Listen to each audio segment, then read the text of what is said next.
Shiti muvandimwe, ndagusuhuje kandi ndakwifuriza kugira amahoro n'imigisha bituruka ku mwami Imana. Yesu ashimwe. Muri uyu mwanya nyemerera tuganire ku magambo aturuka mu byanditswe byera. Ni amagambo nahaye umutwe uvuga ngo umunyacyubahiro wari uteye agahinda. Muri Bibiliya hari amateka y'umugabo wari umunyamaboko. Uyu yari intwari kandi yajyaga atsinda ku rugamba mu buryo bwa gitwari. Uyu mugabo nubwo yari afite ibyo bigwi, nubwo yari afite icyubahiro, ariko kandi yari afite ikindi kibazo gikomeye kuko yari umubembe. Ibibembe mu ishyanga rya Isiraheli yari indwara mbi cyane kandi iteye inkeke mu gihe cyo hambere, kandi umuntu wabaga yirwaye yagombaga gushyirwa mu kato. Kugira ngo icyubahiro n'ibigwi by'uyu muntu nubwo byari biri ku rwego rwo hejuru ariko ntibigire icyo bimumarira, byose bishingiye mu kuba yari afite iyi ndwara y'ibibembe yatumye agomba guca bugufi cyane kandi akaba yashyirwa no mu kato. Kugira icyubahiro n'ibigwi ku rugamba ariko ukagira indwara ituma ushyirwa mu kato cyangwa se abantu bakakunena, nabyo ni akaga gakomeye.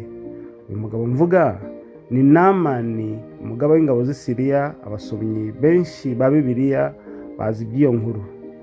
Reka tubisome mu rwa kabiri rw'abami muri Bibiliya, mu gitabo urwa kabiri rw'abami igice cya 5.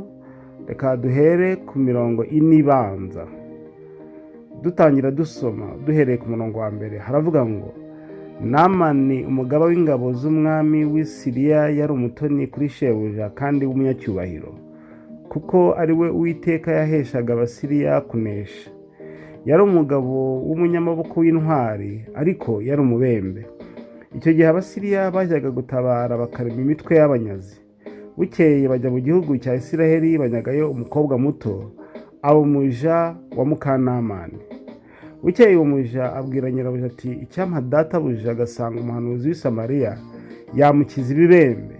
Namani ajya kubwira shebuja ibyo uwo muja waturutse mu gihugu cya Isiraheli yavuze.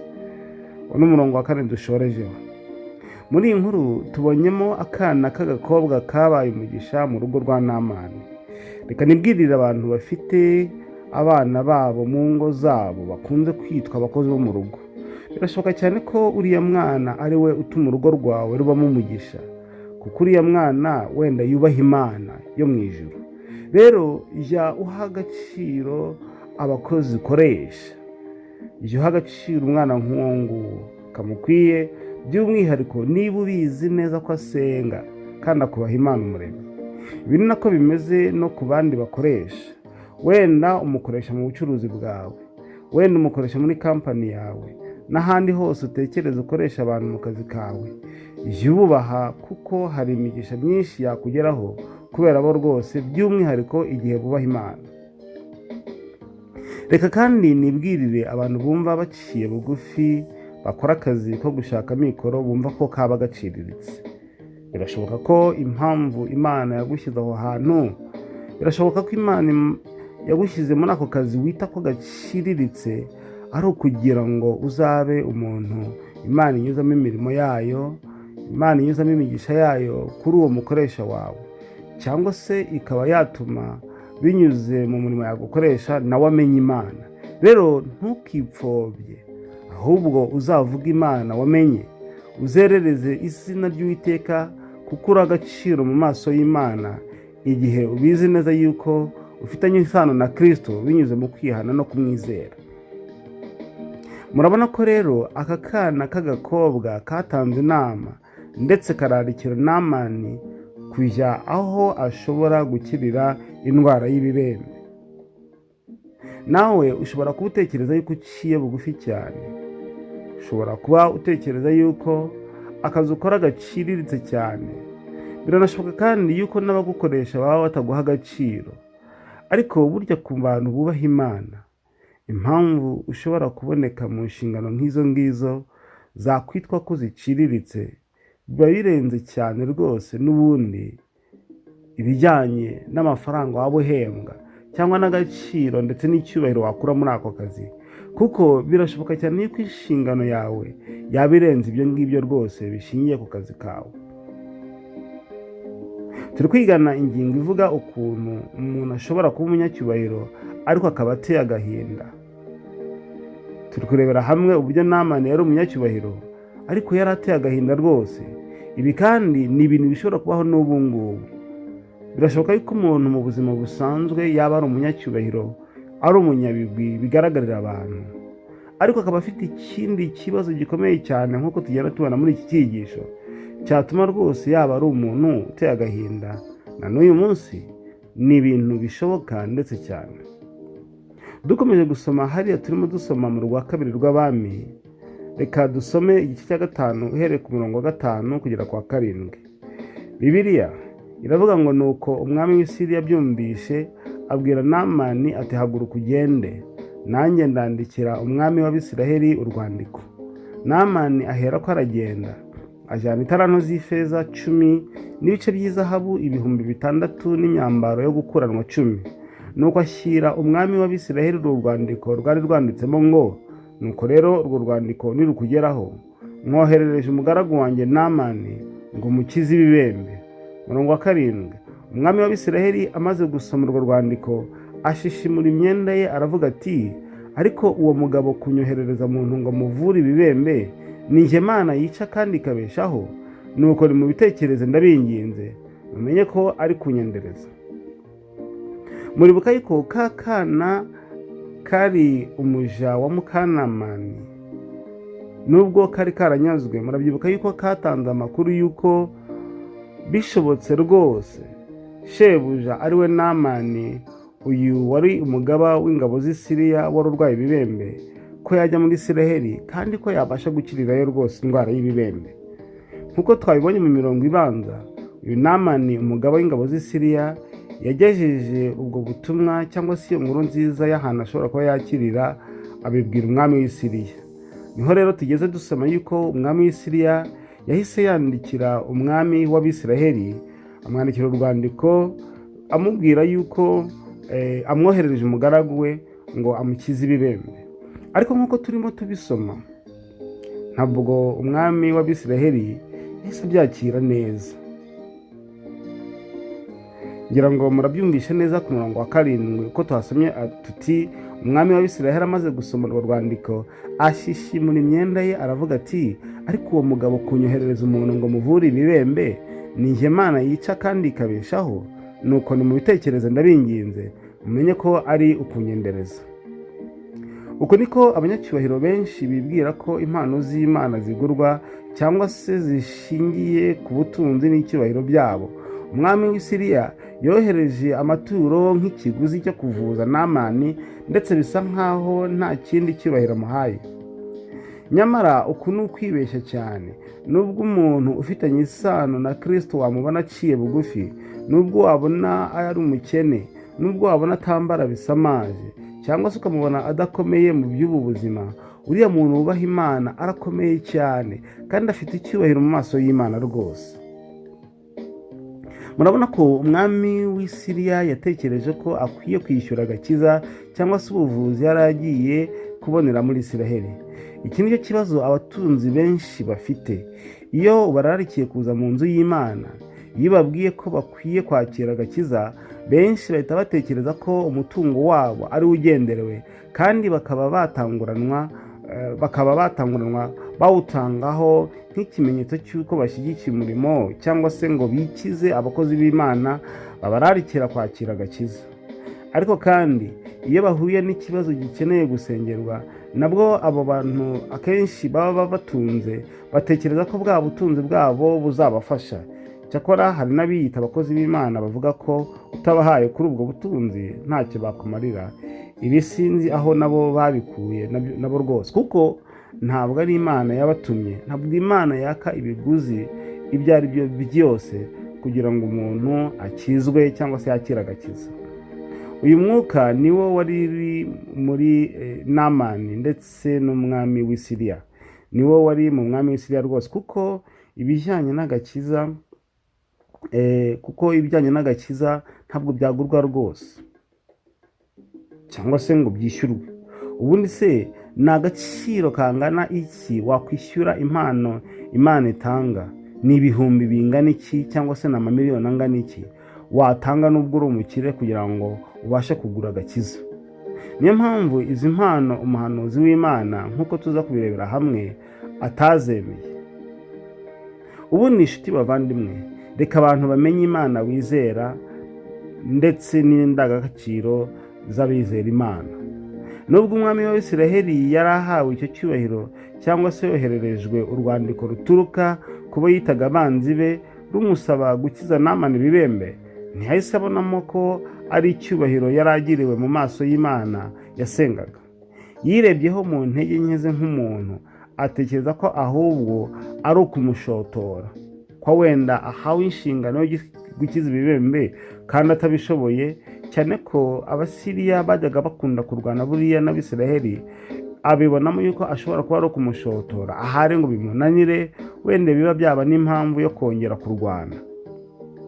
Hari ubwo abantu mutavuga rumwe babona ko bagukeneyeho ubufasha kuko bazi ko usenga Imana yaremye ibiriho. Uzabafashe rwose mu rukundo, kuko nibwo uzaba uhesheje icyubahiro Imana usenga, ndetse bizatuma ahari wenda bahindukirira Uwiteka bihane.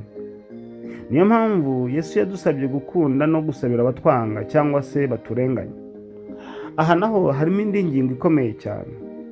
Abasiriya birashoboka yuko bashoboraga kurwanya Abisirayeli bakaba banabanesha rwose, bakaba babarwanya bakabatsinda, kandi burya umuntu wagutsinze birumvikana ko ashobora kukubona mu ntege nkeya cyangwa se akakubona nk'uciriritse. Ariko ikigaragara ahangaha, umugaba w'ingabo z'Isiriya wajya kugira uruhare rukomeye cyane mu gutsinda intambara z'Isiriya.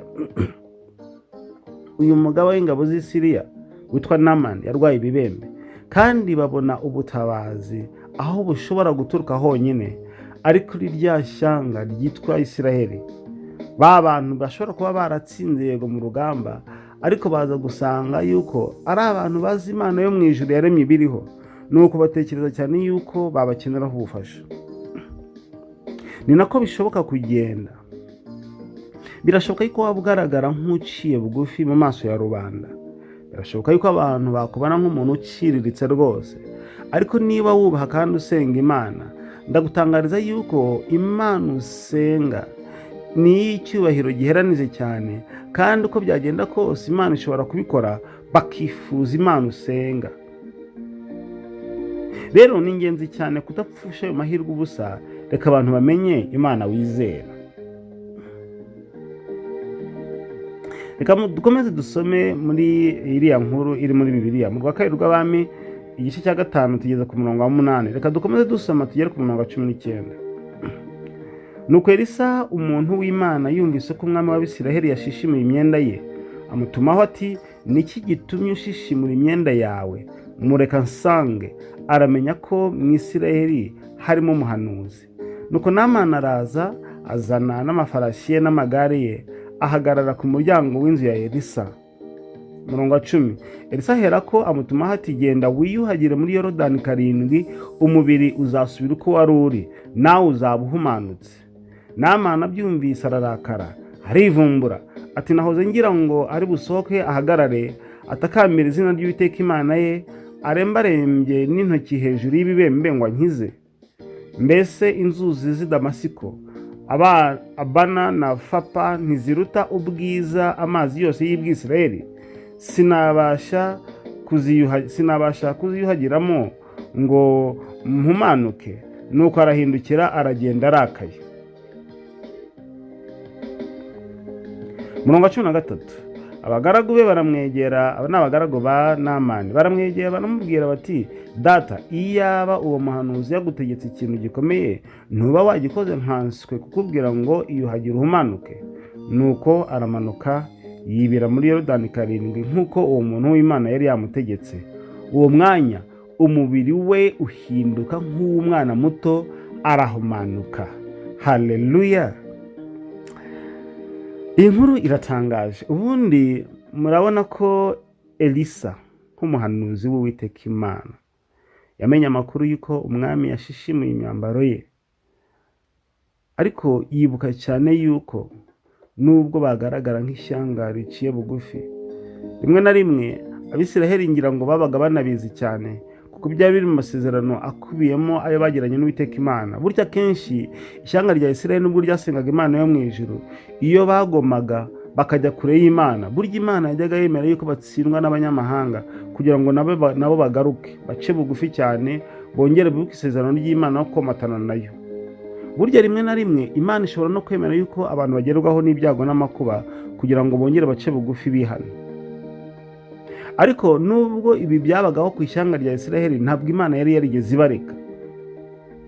Murabona yuko igihe Elisa yazirikanaga cyane yuko ari ishyanga ryizera Imana yaremye biriho, yabwiye umwami wa Isiraheli wari umaze gushishimura imyenda ati mureka nsange. Ariko nimurebe ubwirasi bwari bukiri muri uyu muntu, nubwo yari umunyacyubahiro ariko w'umubembe. Igihe Elisa amubwiraga ngo najye kwiyuhagira muri Yorodani, murabona ukuntu yagaragaje yuko ati iwacu hari amazi meza kandi hari imigezi myiza, ese kuki ntagenda nkayiyuhagiramo nkahumanuka, kuki anyohereza muri Yorodani? Abibona nko kumusuzugura. Ikindi nimurebe, nubwo yari arwaye yari akizana ibintu by'icyubahiro cyane, ati njye nari nzi ko araza akarembarembya intoki hejuru y'ibibembe byanjye. Aka niko kaga k'abantu benshi batekereza yuko ari abatunzi mu by'ubu buzima, bumva yuko bakwiye guhabwa icyubahiro kugera no ku rwego rwose rw'iby'agakiza, yuko Imana ikwiye no kubacira bugufi cyangwa se abantu b'Imana bakabubaha cyane. Ariko nshuti muvandimwe, niba udafite Imana mu bugingo bwawe, niyo waba uri umutunzi rwose utunze ibya mirenge, ariko udafite Imana mu bugingo bwawe, ubwami bw'Imana budakorera muri wowe, rwose ntacyo uriho. Ntabwo rero kugira ngo wakire agakiza muri wowe bigomba kuyishingira kuri cya cyubahiro cyawe, ngo ukorerwe protokole zirenze cyane, ngo uhabwe icyubahiro mu buryo burenze cyane, niba ufite ikibazo gikeneye ko wakira agakiza muri wowe. Turaza kubigarukaho, ariko ndashima Imana yuko Namani nubwo yari yivumbuye agashaka gusubira yarakaye, yari afite abajyanama beza. Baramubwira bati ariko ubundi iyo gusaba ikintu gikomeye ntabwo wajyaga kugikora. Ibuka rwose ufite ikibazo, urarwaye, ufite ibibembe biragaragara, rero turifuza cyane yuko ukira. Va ku cyubahiro cyawe, reba indwara urwaye kandi ukwiye gukira. Agusabye kwibera muri Yorodani, kuki utabikora? Ndashima Imana yuko burya mu by'agakiza hari abajyanama kandi beza. Burya umuntu uzabona kugira inama, niyo byaba ari bikugoye, niyo byaba ari ibyo utishimiye, ariko igamije kugukiza mu buryo ubwo ari bwo bwose, uwo muntu ni umujyanama mwiza. Nuko Namani nk'uko twabisomye ku murongo wa 14, nuko aramanuka yibera muri Yorodani 7 nk'uko uwo muntu w'Imana yari yamutegetse. Uwo mwanya umubiri we uhinduka nk'uw'umwana muto, arahumanuka. Namani nubwo yari arwaye yishingikirije ku cyubahiro cye, atekereza ko agomba no kuvurwa mu byubahiro bye, adafite guca bugufi muri we. Mwibuke rwose uyu munyacyubahiro yari arwaye ibibembe, ntaho yari ataniye n'umuntu w'umukene cyangwa uciye bugufi nawe urwaye ibibembe. Bose bari abarwayi bakeneye ubuvuzi. Muri make birashoboka yuko muri icyo gihe haba hariho n'undi muntu wari umukene cyane, ariko niba bose bari bahuriye ku ndwara y'ibibembe, burya nta byo kuzanamo icyubahiro rwose. Yaba umukene yaba umukire, igihe cyose bose bafite iyi ndwara y'ibibembe bagombaga guca bugufi kandi bagashaka ubuvuzi. Elisa yubahishije Imana, ndetse nimureba protokole yabikozemo, murabona ko yamutumyeho abamubwira icyo agomba gukora. Aha naho harimo ikindi cyigisho gikomeye kuri Namani. Ubundi mu gakiza nta mpamvu yo kuzana protokole y'ibyubahiro bikomeye cyane mu gihe umuntu akeneye gukira umutima rwose. Ntabwo ariko bikora. Abantu bose bagomba guca bugufi.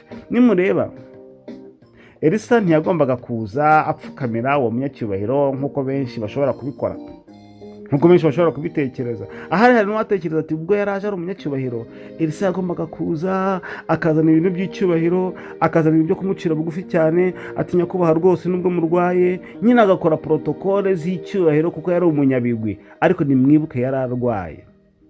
Elisa ahagaze mu mwanya w'icyubahiro, arangije amutumaho abamubwira icyo yagombaga gukora.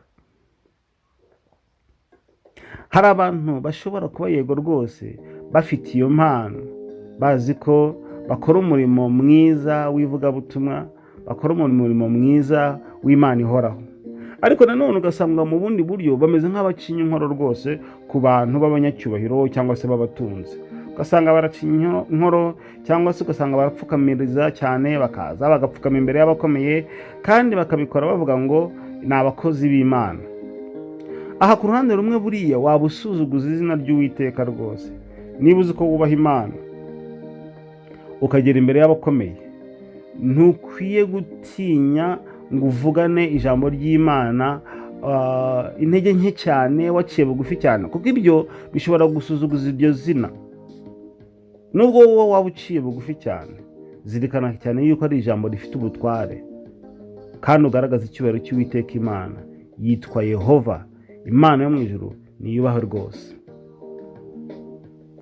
Ikindi kintu gikomeye twakwigira muri iyi nkuru turimo twigira hamwe, uramenye ntugashakire indonke mu by'agakiza. Elisa ni urugero rwiza ku bantu bakoreshejwe ibitangaza ariko batabishakamo indonke cyangwa amakiriro. Burya umuntu wakorewe icyo yifuza, umuntu wakijijwe indwara nk'uko Namani yararwaye ibibembe bigakira, umuntu wagejejwe ku ntego yifuzaga, aba yiteguye gutanga icyo ashoboye cyose ngo yiture ibyo yakorewe. Namani amaze gukira nawe niko byagenze, yashatse gutanga impano nyinshi ariko Elisa aramutsembera rwose arabyanga. Dukomeje gusoma ku mirongo ikurikira, hariya twari turi gusoma dukomeje ku mirongo 15, hanyuma agarukana n'abantu be bose kuri uwo muntu w'Imana, araza amuhagarara imbere aramubwira ati noneho menye ko nta yindi Mana iriho mu isi yose keretse muri Isiraheli, none ndakwinginze indi ngororano y'umugaragu wawe. Elisa aramusubiza ati nkurahiye Uwiteka uhoraho uwo nkorera, nta kintu cyose ndi bwakire. Aramugomera kugira ngo abyende ariko ndaranga. Namani ati ubwo utabyemeye ndakwinginze uha umugaragu wawe imitwaro y'ibitaka ihetswe n'inyumba 2, kuko uhereye none nta zindi mana mugaragu wawe nzatambira igitambo cyoswa cyangwa ikindi gitambo cyose keretse Uwiteka wenyine. Haleluya! Iyi mirongo dusomye nayo irimo indi ngingo ikomeye cyane. Murabona yuko Namani avuye kuri Yorodani akize, yagarutse avuga ati rwose noneho nemeye yuko nta yindi mana sibye Imana yo muri Isiraheli, sibye Imana yaremye ibiriho. Muri icyo gihe, mu isi y'icyo gihe, Imana yashimye ko ubwoko bwa Isiraheli bwerereza izina ryayo. Si uko wavuga ko ari Imana ya Isiraheli yonyine, ahubwo ni Imana yaremye ibiriho, ni Imana y'abizera umuremyi bose bari ku isi. Ariko muri icyo gihe ishyanga rya Isiraheli niryo ryari rizi iyo Mana. Burya abanyamahanga bose bari bakikije ishyanga rya Isiraheli basengaga ibyirwamana. Niyo mpamvu nk'uko muri kubibona muri uyu muhigo wa Namani, yaravuze ati nta yindi Mana rwose nzongera gutambira igitambo keretse Imana ya Isiraheli, kuko ari we Uwiteka wenyine ukwiye guhabwa icyubahiro. Muri uru rugendo rwose twasomye, murabona yuko icyo Imana yari igambiriye ari uko Namani yagombaga kumenya Imana yo mu ijuru. Ni abantu bangahe muri iki gihe se bategeka rubanda gutanga ibyabo kugira ngo Imana igire icyo bakorera? Ni bangahe se bavuga bati nudatanga ibingana bitya ntabwo tugusengera? Ni bangahe se bavuga bati nitudahembwa ntabwo dukora umurimo w'ivugabutumwa? Reka mbabwire, nta kiguzi rwose umuntu yakwishyura umurimo w'Imana muri twe, byaba ari no kuwupfobya ahubwo. Murabona ko Namani yatashye afite umuhigo muri we wo kuzajya aramya Imana yo mu ijuru, kandi muri iyi nkuru nicyo cyari kigenderewe. Byari ngombwa ko Abasiriya bamenya ko muri Isiraheli hari Imana, atari ukugira ngo Abisiraheli bagire isumbwe mu banyamahanga, ahubwo ari ukugira ngo abanyamahanga bahindukirire Imana ya Isiraheli. Natwe bitubera isomo. Abantu si twe bagomba gukurikira, ahubwo nibakurikira Imana twamenye. Nyamara abita abakozi b'Imana bisa nkaho bashaka ko ari bo bakurikirwa cyangwa se bahabwa icyubahiro cyangwa se hakubahwa amadini yabo kuruta kubaha Imana bavuga ko basenga cyangwa se bizera. Shiti muvandimwe, tugana ku musozo, ndifuza kuvuga ko urwego rwose waba uriho, icyubahiro cyose waba ufite, ubutunzi bwose waba wibitseho, ibigwi byose waba uzwiho, niba nta gakiza ufite muri wowe, uri umurwayi nka Namani kandi ukeneye ubuvuzi rwose. Ibibembe akenshi mu mvugo ya Bibiliya bigereranya ibyaha byawe twabigereranya n'ibibembe bya Namani. Kugira ngo ukire rero biragusaba kuhagirwa n'amaraso ya Kristo Yesu, kandi ni urugendo. Biragusaba guca bugufi ukemera ukabikora uko bisabwa. Erega na Namani nicyo byamusabye. Nimurebe umuntu ufite ibibembe yibera mu mazi inshuro imwe, nimurebe umugenero yibera mu mazi inshuro ya kabiri, inshuro ya gatatu, inshuro ya kane, inshuro ya gatanu, inshuro ya gatandatu, inshuro ya karindwi. Nimubyitegereze. Nimurebe yibera mu mazi inshuro ya mbere, wenda akavamo abona bitakize. Nimurebe yibera ku nshuro ya kabiri. Ese munatekerezaga yuko iyo yiberaga yazamukaga amezi ate? Nimurebe ibyo bibembe noneho bigiyemo n'amazi. Abantu benshi burya hari n'igihe bacika intege bari mu urugendo rubasaba kwakira agakiza. Yabona ari ibintu bisaba imvune akavuga ati wapi rwose ibi ntabyo nakora. Yabona ari ibintu bimusaba kugira ibyo yigomwa akavuga ati wapi ntabwo ibi bintu nabikora. Uko niko Namani nawe yari yivumbuye. Ariko Namani ku nshuro ya karindwi ngo yavuyemo umubiri wasubiye kuba nk'uw'umwana. Yagarukiriza hagati ntabwo ari gukira rwose. Emera nawe rero uce bugufi. Ntuvuge ngo umuntu wazambona nagiye mu iteraniro, ntuvuge ngo umuntu wazambona ndi umuntu ukomeye nagiye gusenga rwose, wazambona ngo ndi kubatizwa, babo we naba ntaye agaciro, ntabwo naba icyubahiro cyanjye rwose ngikomeje. Ibyo ni ukwishuka. Cyangwa se ugasanga uri gutekereza yuko naho wakwemera kubatizwa ukwiye kubatizwa n'abakomeye.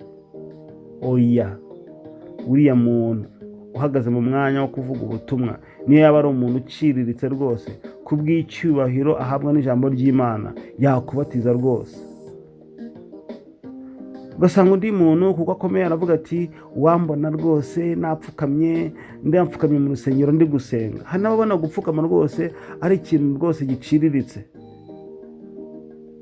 Ukaba wavuga uti rwose nimupfukame dusenge, akavuga ati ngiye mu cyubahiro cyanjye rwose n'amafaranga mfite kuri konti, wambona mpfukamye aha hantu sibwo yavuga ngo iki? Wambona ndi gusaba Imana ibi na biriya. Hari n'abantu bumva bafite isoni kuba basaba Imana ngo hatagira umuntu ubona yuko hari ibyo basaba kandi bumva bafite byose. Oya, ibyo ni ukwishuka. Umunyabyaha wese akeneye guca bugufi kugira ngo yakire agakiza muri Kristo Yesu. Iyo dusomye muri Tito igice cya 2:11 kugera ku 14, Bibiliya ivuga ngo kuko ubuntu bw'Imana buzanira abantu bose agakiza bwabonetse, utwigisha kureka kutubaha Imana n'irari ry'iby'isi, bakatwigisha kujya twirinda dukiranuka twubaha Imana mu gihe cya none, dutegereje ibyiringiro by'umugisha ari byo kuzaboneka k'ubwiza bwa Yesu Kristo, ari we Mana yacu ikomeye n'umukiza, watwitangiriye kugira ngo aducungure mu bugome bwose kandi yuhagirira abantu kugira ngo babe ubwoko bwe bwite bugira ishyaka ry'imirimo myiza. Agakiza k'Imana tukabona binyuze mu gitambo cya Kristo. Hashimwe Yesu witanze ku musaraba i Golgota ngo tubabarirwe ibyaha. Reka tumwakire nk'umwami n'umukiza w'ubugingo bwacu. Ibi kandi ni amahitamo y'umuntu wese ku giti cye. Nawe nshuti muvandimwe warunteze amatwi, birashoboka yuko mu cyubahiro cyawe, birashoboka yuko ku butunzi nawe uzi wibitseho, waba ubona rwose ukomeye cyane, waba ubona uri n'umunyacyubahiro, ahari wenda ni imyanya runaka y'akazi cyangwa inshingano ufite muri sosiyete ituma wubahwa cyane. Ariko niba utarakira Kristo nk'umwami n'umukiza w'ubugingo bwawe, nawe ufite ikibazo nk'icya Namani. Biragusaba rero guca bugufi, kandi emera uce bugufi rwose, wakire Kristo nk'umwami n'umukiza w'ubugingo bwawe. Igihe ugize ayo mahitamo mu mwanya wose waba urimo, ndagusabira ngo Uwiteka Imana mu ijuru iguhe umugisha mu izina rya Yesu. Amen.